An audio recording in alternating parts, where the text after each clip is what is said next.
ওম শান্তি। অব্যক্ত বাংলা মুরলী 31 আগস্ট 2025। আজকের মহাবাক্য বাবা বলেছেন, স্মৃতিস্বরূপ অনুভবী মূর্ত হয়ে সেকেন্ডের তীব্র গতিতে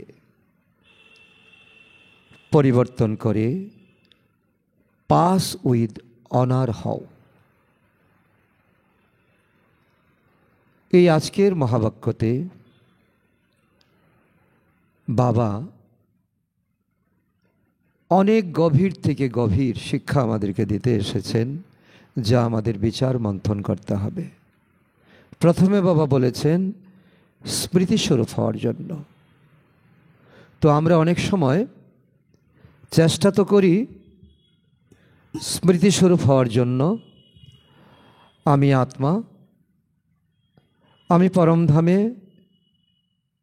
শরীর রহিত ছিলাম, একেবারে আকাশের তারার মতো। সেই অনাদি থেকে আমি আদিতে এসেছি, শতযুগে দৈবী শরীরে আমি প্রবেশ করেছি, আর এইভাবে জন্ম নিতে নিতে নিতে নিতে এখন আমি সঙ্গম যুগে ব্রাহ্মণাত্মা, অর্থাৎ ব্রহ্মজ্ঞান আমি লাভ করেছি। তো একটা হলো ভাবনা স্বরূপ, একটা হলো স্মৃতিস্বরূপ। স্মৃতিস্বরূপ অর্থাৎ আমরা অরিজিনালি যা তা নিজেকে দেখা, আর তার পরবর্তী স্টেজ হলো অনুভবী মূর্ত হওয়া। অনুভবী হওয়া, বাবার যত জ্ঞান গুণ শক্তি আছে তার অনুভব হওয়া। প্রকৃতির অনুভব তো আমাদের আছে।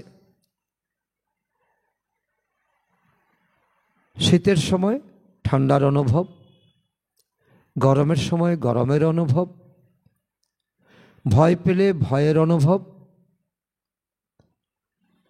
কারো বা ভূত দেখার অনুভব।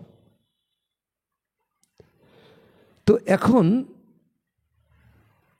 বাবা বলছে যে এই স্মৃতিস্বরূপ হয়ে অনুভবী মূর্ত হও, তাহলে দেখবে এই সেকেন্ডেরও তীব্র গতির সময়ে তোমার মধ্যে পরিবর্তন এসে যাবে।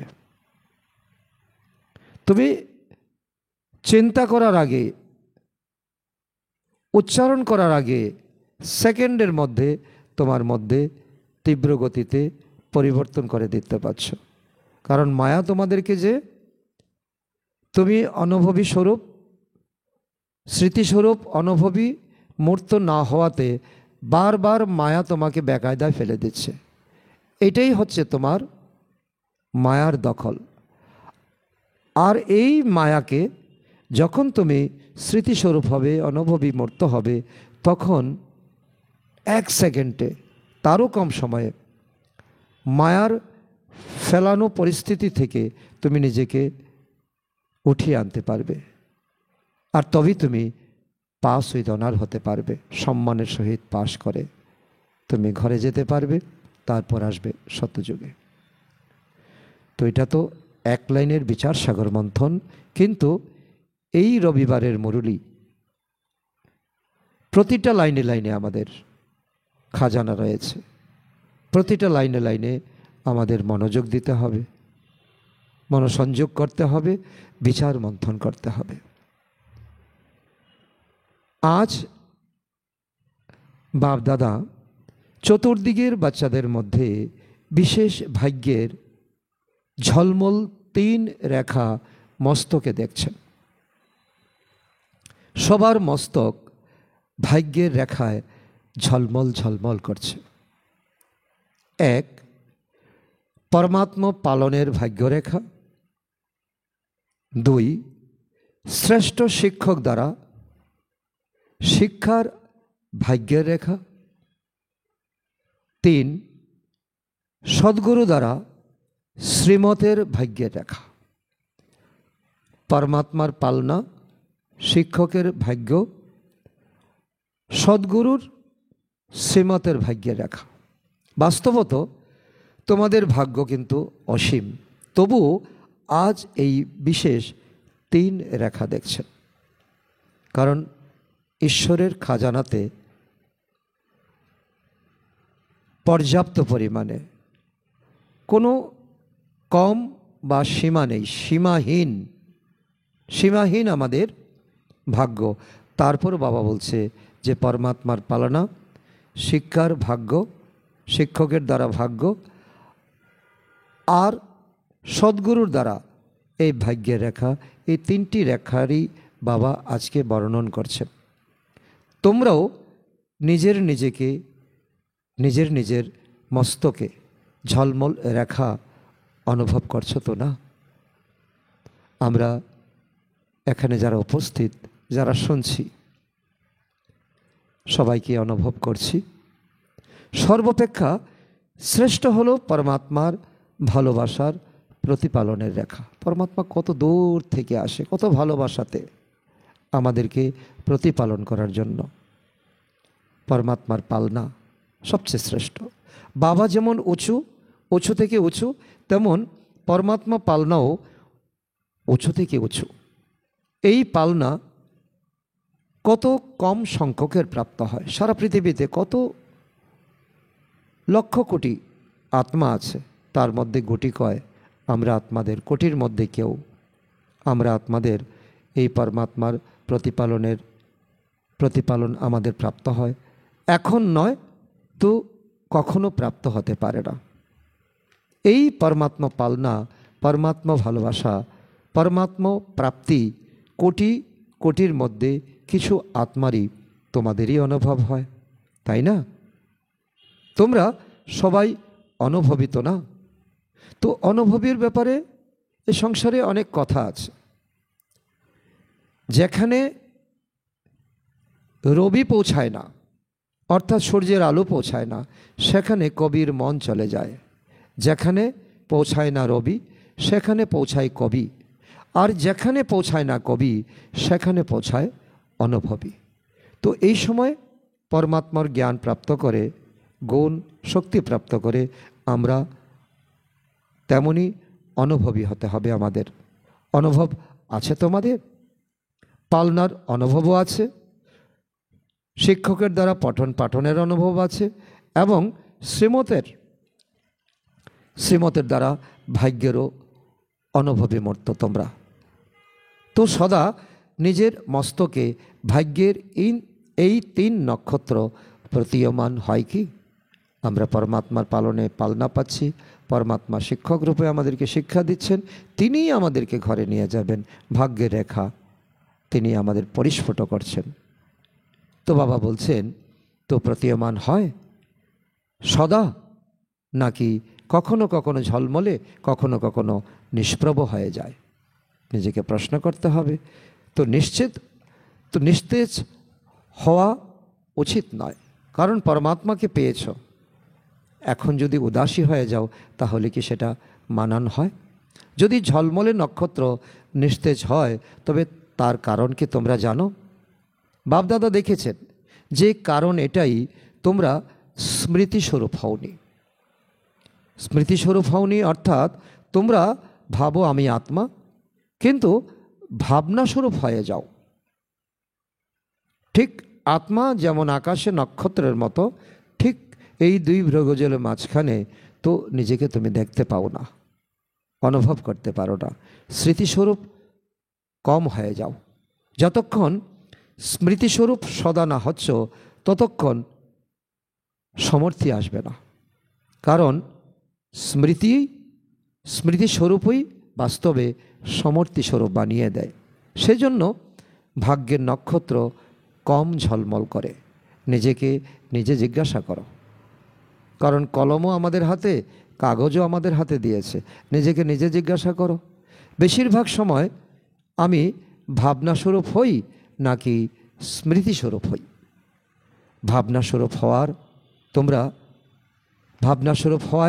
তোমরা খুব ভাবো, তো খুব ভালো, আমি এই, আমি ওই, আমি সেই। কিন্তু স্মৃতি না থাকার কারণে ভাবনার সময় তো ব্যর্থ সংকল্প, সাধারণ সংকল্প মিক্স হয়ে যায়। কারণ এই মিক্সচার কিন্তু বাবা তোমাদেরকে শেখাতে আসেননি। আর এখন মিক্সচার হয়ে গেলে তুমি এখন অনুভবী মূর্ত হয়ে তো বাবার সঙ্গে পরমধামে যাওয়ারও সুযোগ পাবে না। বাস্তবত যদি দেখা যায় তো তোমাদের অনাদি স্বরূপই স্মৃতি তথা সমর্থ স্বরূপ। অনাদিতে অর্থাৎ পরমধামে আমি আত্মা বডিলেস, কোনো শরীর ছিল না।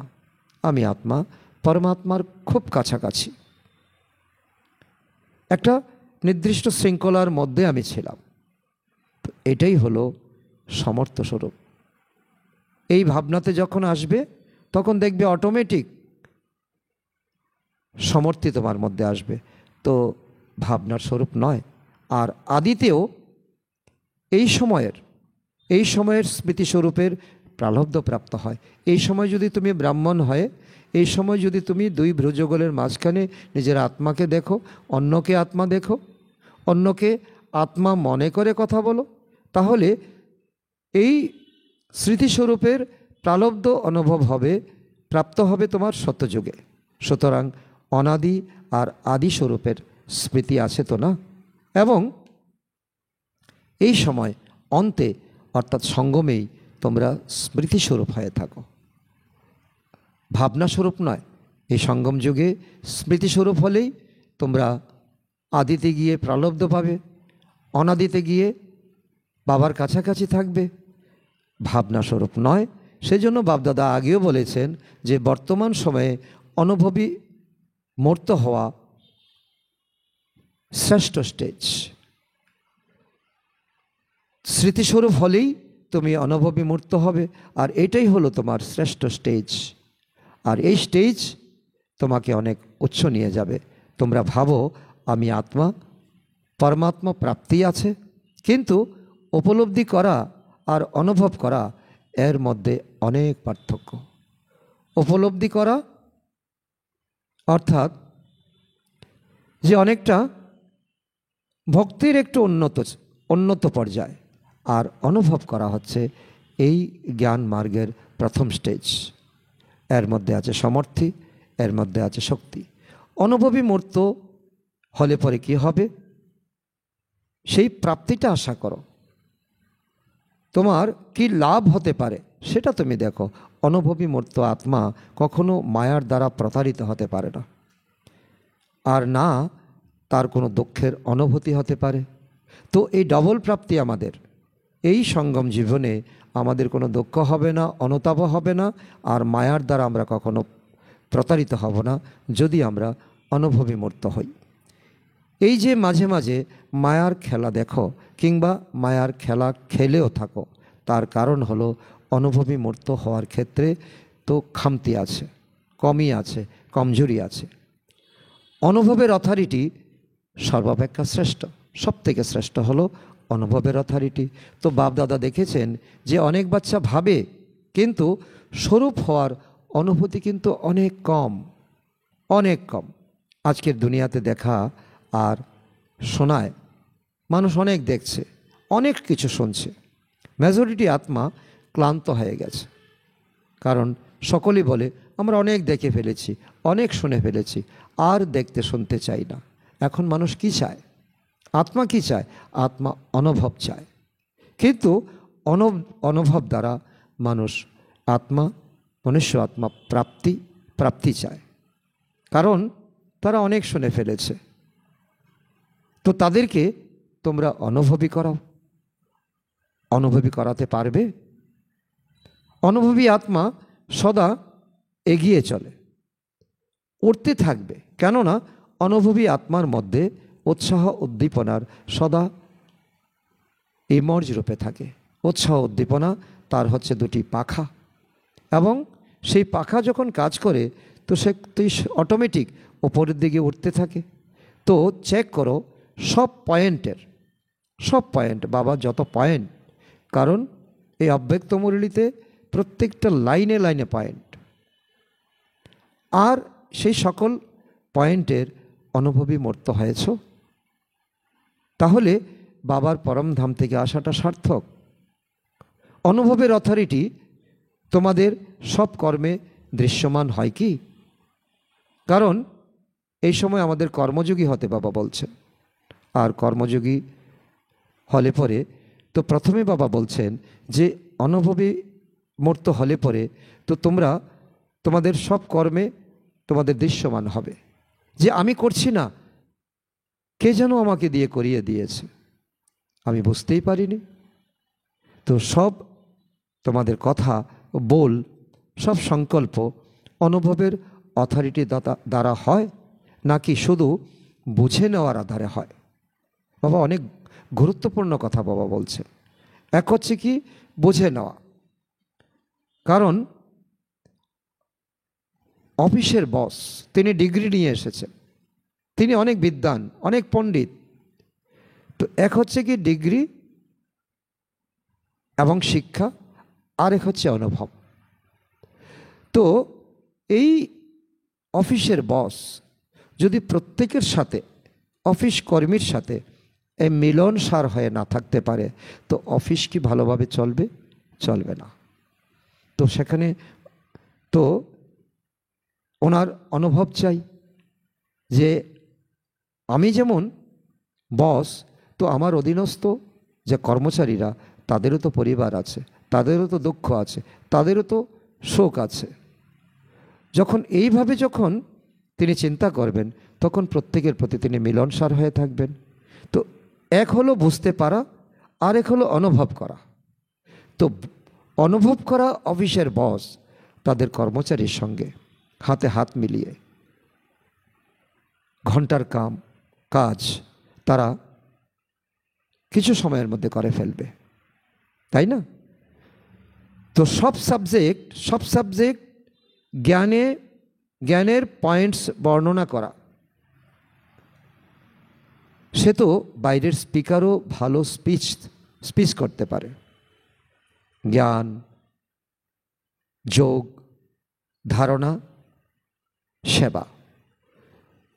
কিন্তু বাবা বলছি কি সব সাবজেক্ট জ্ঞানের পয়েন্টস বর্ণন করা সে তো বাইরের লোকেরাও করে, ভক্তির লোকেরাও করে। কিন্তু সব পয়েন্টের অনুভবী স্বরূপ হওয়া, এটা এই জ্ঞানিত আত্মা তোমাদের দ্বারাই সম্ভব। তো যারা যোগ লাগায়, এই সময় তোমরা জ্ঞান পেয়েছো, অনেকে যোগ লাগায়, তারা সংখ্যায় অনেক, যোগে বসে অনেক, তাদের সংখ্যায় অনেক, কিন্তু যোগের অনুভব অর্থাৎ শক্তিস্বরূপ হওয়া। যোগের অনুভব মানে আমি পরমাত্মার কাছে এসেছি, যেমন বসেছিলাম খালি হাতে বসেছি, খালি হাতে চলে এলাম, এটা নয়। পরমাত্মার কাছে বসেছি বিশেষ শক্তির জন্য। অষ্টশক্তিতে আমাদের ভরপুর করে তোলেন, শতগুণী আত্মাকে তিনি 7 গুণের দ্বারা ভরপুর করে তোলেন। তো এই শক্তি এবং গুণ কি আমি পেয়েছি? তাছাড়া যে সময় যে শক্তির প্রয়োজন আছে সেই সময় সেই শক্তিকে আহ্বান করে নির্বিঘ্ন স্বরূপ হয়ে যাওয়ার বিষয়ে শক্তি স্বরূপের মূল্যায়ন হয়। কারণ পরমাত্মার শক্তি আমরা বলি, কিন্তু যখন আমাদের ধৈর্য ধরার পরিস্থিতি আসে সেই সময় যদি আমরা ধৈর্য ধরতে না পারি তাহলে কি আমাকে পরমাত্মার সন্তান বলা হবে? যদি একটা শক্তিরও কম থাকে, বর্ণন মাত্র আছে কিন্তু স্বরূপ হয়নি, তাহলে সময়কালে তোমরা প্রতারিত হতে পারো। ভগবানের সন্তান হয়েও মায়া তোমাদেরকে প্রতারিত করতে পারে। তো প্রয়োজন সহন শক্তির, আর তোমরা যদি মোকাবেলা করার শক্তিকে ইউজ করো তবে যুগযুক্ত অনুভবী স্বরূপ তোমাদেরকে বলা হবে না। 4 সাবজেক্টেই স্মৃতিস্বরূপ বা অনুভবী স্বরূপের লক্ষণ কি হবে জানো কি তোমরা?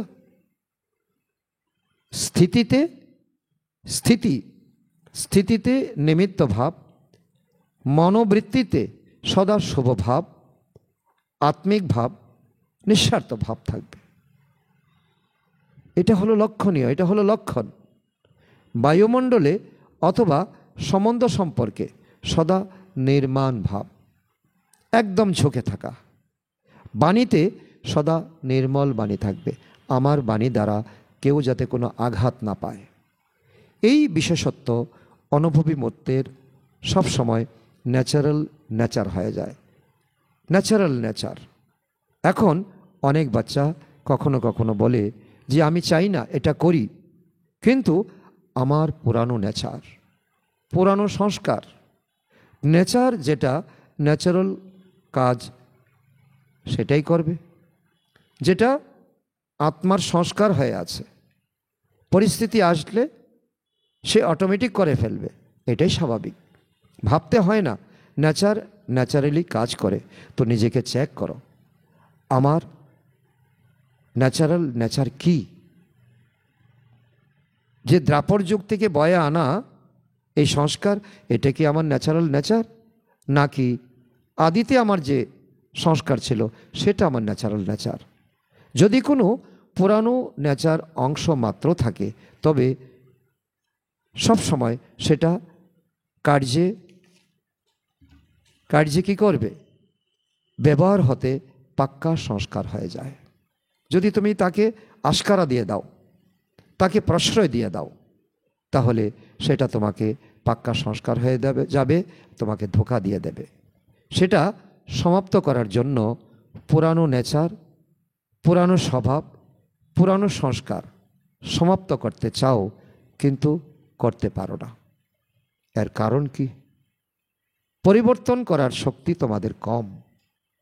মেজরিটির মধ্যে দেখা যায় যে পরিবর্তনের শক্তি তারা বুঝে, বর্ণনও করে। সবাইকে যদি পরিবর্তন শক্তির বিষয়ে লিখতে বলা হয় অথবা ভাষণ করতে বলা হয়, বাপদাদা মনে করেন এই ব্যাপারে সবাই পারদর্শী, খুব ভালো ভাষণও করতে পারে, লিখতেও পারে, আর অন্য কেউ যদি আসে তাকে খুব ভালো বোঝাতেও পারে। তো বাবা বলে কি কোনো ক্ষতি নেই, এটা তোমাদের ভালো অভ্যাস, পরিবর্তন করে নাও, ভাষণ দিয়ে হোক, বুঝিয়ে হোক, কিন্তু নিজের মধ্যে পরিবর্তন করার শক্তি আর বর্তমান সময়ের কি মহত্ব সেটা জেনে পরিবর্তন করার ব্যাপারে সময় লাগানো উচিত নয়। আজকের মুখ্য পয়েন্ট যদি হয়, এটাই হলো মুখ্য পয়েন্ট। বলছে বাবা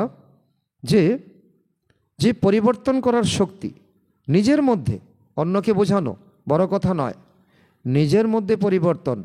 আমার এই পুরানো সংস্কার আমাকে ডিস্টার্ব করছে, আমাকে এটা পরিবর্তন করতে হবে। আর সময় এখন কি বলছে? সময় এখন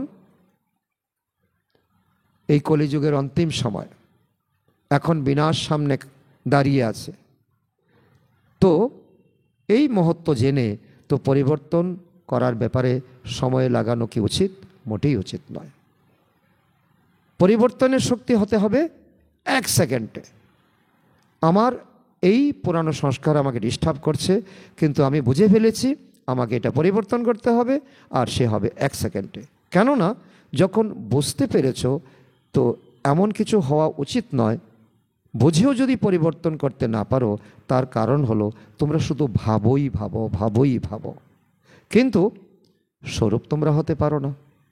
ওই ভাবনা স্বরূপ আর ভক্তি স্বরূপ একই কথা, কিন্তু আর প্রকৃত স্বরূপ এটাই হলো জ্ঞানের স্টেজ।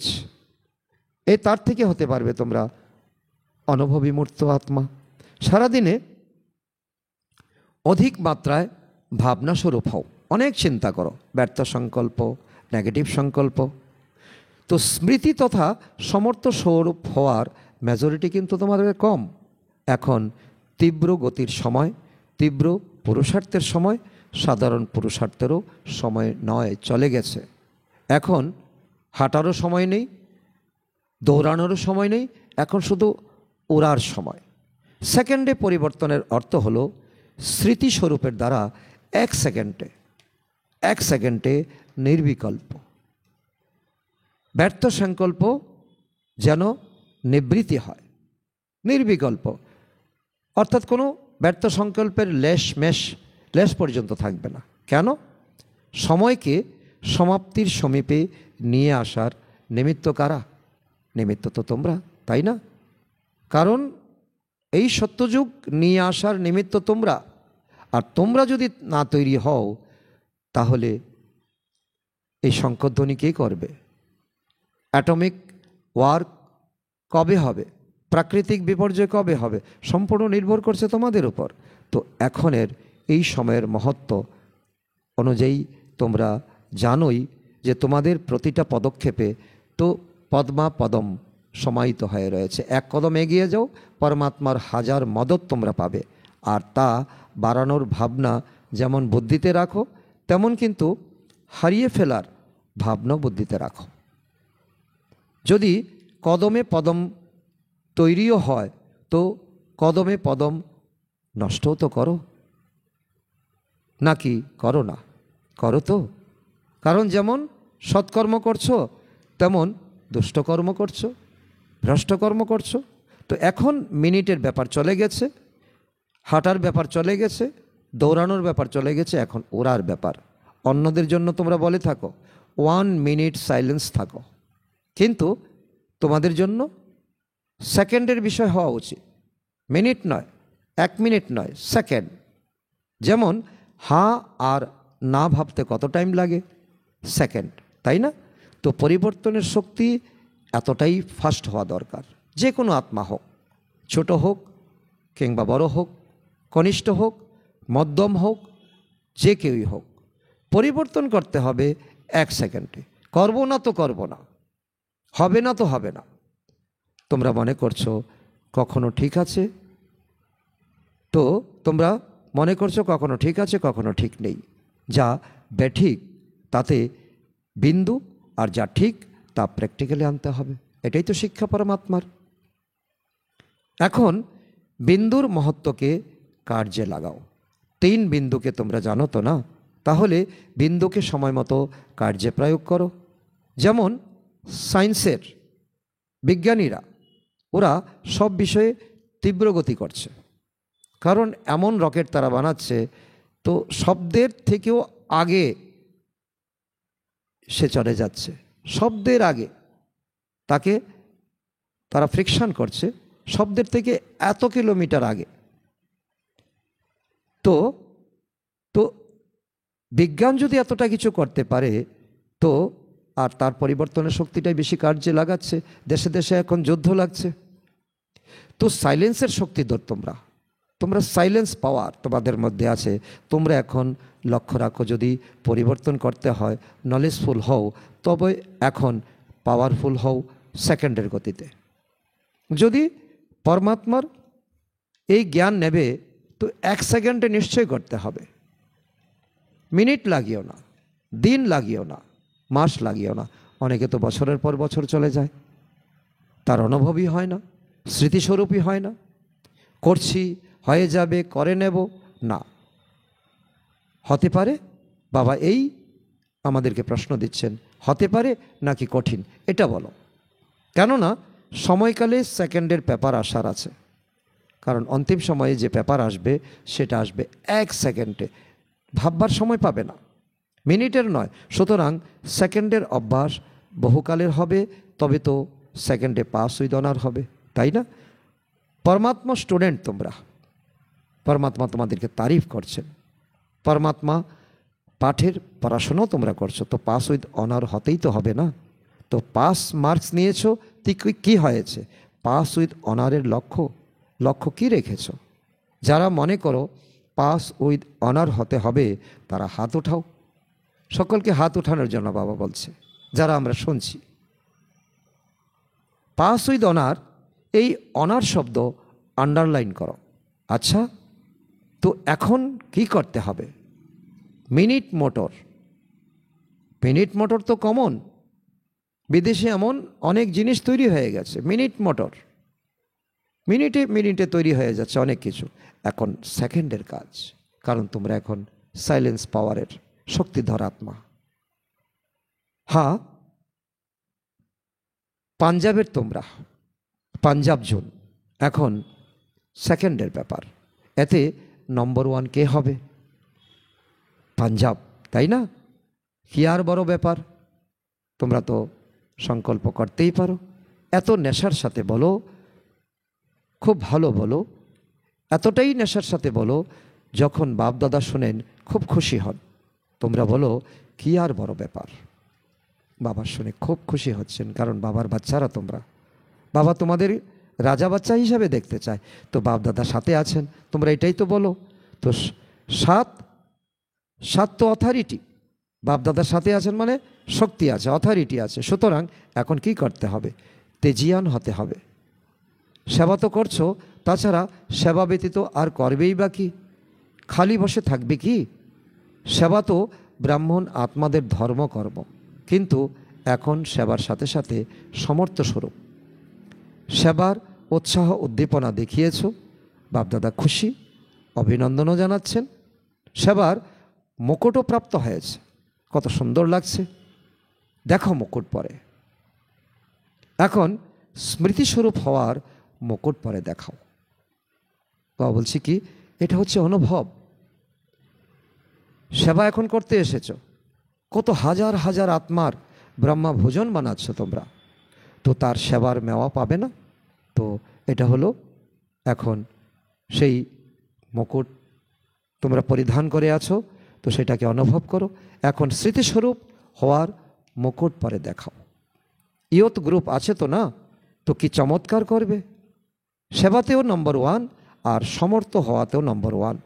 বার্তা দেওয়া ব্রাহ্মণ জীবনের ধর্ম আর কর্ম। সেবার ব্যাপার তো বলতেই হয় না, সেবা নেই তো ব্রাহ্মণ জীবন নেই। কিন্তু বাপদাদা নির্দেশ দিচ্ছেন যে পরিবর্তনের মেশিনারি জোরদার, আরও জোরদার করতে হবে, নয়তো পাস উইথ অনার হওয়ার ক্ষেত্রে মুশকিল হয়ে যাবে। বহুকালের অভ্যাস চাই। বাপদাদা সাথে সাথেই ভাবার সাথে সাথেই সম্পাদন করা। ভেবেছি তো করবই করব, এবং করেও ফেলেছি। এমনটাই হচ্ছে বাবার সেবা। শুধু ভাবনা স্বরূপ হয় না, ব্যর্থকে তীব্র গতিতে সমাপ্ত করো। সবচেয়ে বেশি যদি ক্ষতি করে আমাদের ব্যর্থ সংকল্প। কারো কারো সম্পর্কে আমরা মন্তব্য করে দেই, তো ব্যর্থ সংকল্প, ব্যর্থ বোল, ব্যর্থ কর্ম, ব্যর্থ সময় আর সম্বন্ধ সম্পর্কেও ব্যর্থ বিধি রীতি সব সমাপ্ত করো। যখন ব্রাহ্মণ আত্মারা তীব্র গতিতে স্বয়ের এই ব্যর্থ সমাপ্ত করবে, নিজের ব্যর্থ সমাপ্ত করবে, তখন আত্মাদের আশীর্বাদ এবং নিজের পুণ্যের খাতা তীব্র গতিতে জমা করতে পারবে। কারণ ব্যর্থ যখন সমাপ্ত করবে সম্বন্ধ সম্পর্ক থেকে, অন্যের থেকে, তখন দেখবে তাদের থেকে অনেক দোয়ার খাতা তোমার জমা হয়ে গেছে, আশীর্বাদের খাতা জমা হয়ে গেছে। বাপদাদা আগেও শুনিয়েছেন যে বাপদাদা 3 খাতা চেক করছেন। পুরুষার্থের গতির খাতা, পুরুষার্থের কি গতি চলছে, গতি, স্পিড, আশীর্বাদের খাতা, পুণ্যের খাতা। বাবা আগের মূল্যই তো বলেছেন, কিন্তু মেজরিটির খাতায় এখনও পরিপূর্ণতার অনেক ঘাটতি রয়েছে। না পুরুষার্থের খাতা পূর্ণ হয়েছে, না আশীর্বাদের খাতা, না পুণ্যের খাতা, 3টাই খাতা খালি রয়েছে। সেই জন্য বাপদাদা আজ এই স্লোগান স্মরণ করিয়ে দিচ্ছেন যে এখন তেজস্বী হও, তীব্র পুরুষার্থী হও, তীব্র গতিতে সমাপ্তি আনবে, তো সেরকম হও। তীব্র গতিতে বায়ুমণ্ডল পরিবর্তনকারী হও। বাপদাদা একটা বিষয়ে সব বাচ্চার প্রতি খুব খুশি। কোন বিষয়ে? বাবার প্রতি সকলের ভালোবাসা আন্তরিক। ভালোবাসার সাবজেক্টে সকলে কিন্তু পাস, তার জন্য অভিনন্দন।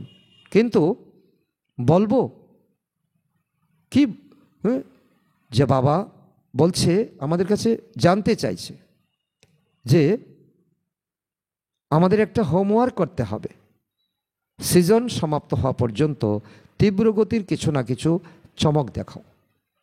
এই কাজটুকু তোমাদের করতে হবে, কারণ ভালোবাসা যখন বাবার প্রতি রয়েছে, তো ভালোবাসা রিটার্ন দিতে গিয়ে তো এখন তীব্র গতিতে কিছু চমক, ভক্ত আত্মাদেরকে কিছু চমক, জিজ্ঞাসু আত্মাদের কিছু চমক আমাদের দেখাতে হবে। আর বাবা প্রশ্ন করছে, তো এই হোমওয়ার্কটা কি পছন্দ? যারা মনে করো লক্ষ্য আর লক্ষণ 2 স্মৃতিতে বজায় রাখবে, তারা হাত ওঠাও। লক্ষ্য আর লক্ষণ যারা দুটোই সামনে রাখবে তারা হাত ওঠাও। ডবল ফরেনার্স রাখবে, টিচার্সও রাখবে কি, আর ইয়ত তোমরা কি বলো? যারা প্রথম লাইনের দাদিদের উদ্দেশ্যে বাবা বলছেন, তোমরাও কি রাখবে? তো ইন অ্যাডভান্স সকলে হাত উঠিয়েছে। ইন অ্যাডভান্স পদম পদম পদম গুণ অভিনন্দন। আচ্ছা, এখনই অভ্যাস করো। বাবা ড্রিল করাচ্ছেন। 1 সেকেন্ডে নির্বিকল্প নির্ব্যর্থ সংকল্প হয়, নির্বিকল্প নির্ব্যর্থ, কারোর প্রতি কোনো বিষোদ্গার নেই, কোনো হিংসা নেই, দেশ নেই, নির্ব্যর্থ সংকল্প হয়ে একাগ্র। আমি আর বাবা, এক বাবা, দ্বিতীয় কেউ নয়। এই একই সংকল্পে একাগ্র হয়ে বসতে পারো, আর কোনো সংকল্প থাকবে না। একই সংকল্পের একাগ্রতা শক্তির অনুভবে বসে যাও। টাইম লাগিও না। 1 সেকেন্ডে আমি আর আমার বাবা। আর সেটা তখনই হবে যখন নির্বিকল্প নির্ব্যর্থ সংকল্প হয়ে যাবে, কারোর প্রতি কোনো দোষারোপ থাকবে না। আচ্ছা, চতুর্দিকের বাচ্চাদের যারাই বিশেষভাবে স্মরণের স্নেহসমন পাঠিয়েছে, তারা প্রত্যেক বাচ্চা নিজের নামে স্মরণের স্নেহসমন আর হৃদয়ের আশিস স্বীকার করো। বাপদাদা দেখেছেন যে সবার হৃদয়ে আসে আমরাও স্মরণ, আমারও স্মরণ, আমারও স্মরণ। কিন্তু তোমরা বাচ্চারা সংকল্প করো আর বাপদাদার কাছে সেই সময় পৌঁছে যায়। সকলেই বাবা, কার থেকে কার আগে তো বাবাকে স্মরণের ইয়াদ পেয়ার পাঠাবে, তো সংকল্প করার সঙ্গে সঙ্গে বাপদাদার কাছে পৌঁছে যায়। সেই জন্য বাপদাদা প্রত্যেককে তাদের নাম আর তাদের বিশেষত্ব সম্পন্ন স্মরণের স্নেহ দিচ্ছেন। যেই বিষয়ে বিশেষত্ব যার আছে সেই বিষয়ে বাবা রেসপেক্ট দিচ্ছেন। তো সব স্মৃতিস্বরূপ, সমর্থস্বরূপ, অনুভবস্বরূপ শ্রেষ্ঠ বাচ্চাদের সদা যা শুভ ভেবেছে সেটা তৎক্ষণাৎ করেছে। যেমন তৎক্ষণাৎ দানের মহত্ব আছে, তেমন তৎক্ষণাৎ পরিবর্তনের মহত্ব আছে। তুরন্ত দান মহাপুণ্য, বাবা কবে থেকে আমাদেরকে বোঝাচ্ছেন। ঠিক তেমনই তৎক্ষণাৎ যখন তুমি বুঝেছ আমার এটা ভালো নয়, তখনই পরিবর্তন। সুতরাং যারা তৎক্ষণাৎ পরিবর্তন করে সেই বিশ্ব পরিবর্তনকারী বাচ্চাদের, যারা পরমাত্মা পালনা, পরমাত্মা ভালোবাসা, পরমাত্মা পড়াশোনা এবং পরমাত্মা শ্রীমত সব কর্ম নিয়ে আসে, সেই মহাবীর বাচ্চাদের, যারা সদা মনোবল আর একাগ্রতা, একতা দ্বারা নম্বর 1 তীব্র পুরুষার্থ করে, এমন বাচ্চাদের বাপদাদার হৃদয়ের স্মরণের স্নেহসমন আর হৃদয়ের আশিস এবং নমস্কার। বাপদাদার প্রতি আমাদের বাচ্চাদেরও স্মরণের স্নেহসমন, হৃদয়ের আশিস, সুপ্রভাত ও নমস্কার।